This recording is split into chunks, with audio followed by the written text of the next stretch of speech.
আসসালামু আলাইকুম দর্শক। আজকে সেপ্টেম্বর মাসের 7 তারিখ।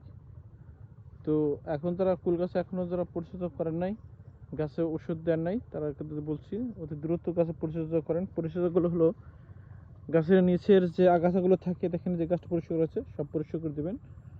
আর গাছে এই যে দেখেন প্রত্যেক গাছে ফুল আসতেছে, এবং এই গাছটা দেখেন কি সুন্দর সতেজ, এবং গাছে কোনো মাকড়ের সমস্যা নাই।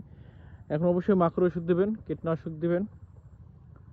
আর এখন হরমোন দেওয়ার চেষ্টা করবেন, লিটোসিন।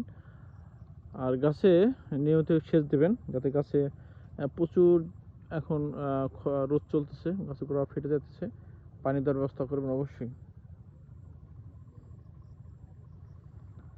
আর ছত্রাকনাশকের ভিতরে এখন চেষ্টা করবেন গোল্ড প্রতিবার। আর কীটনাশক সাইবারমেথ্রিন গ্রুপের ওষুধ দিতে চেষ্টা করবেন। মাকড় নাশক দেওয়ার চেষ্টা করবেন, যেহেতু গাছের ফুল আসবে।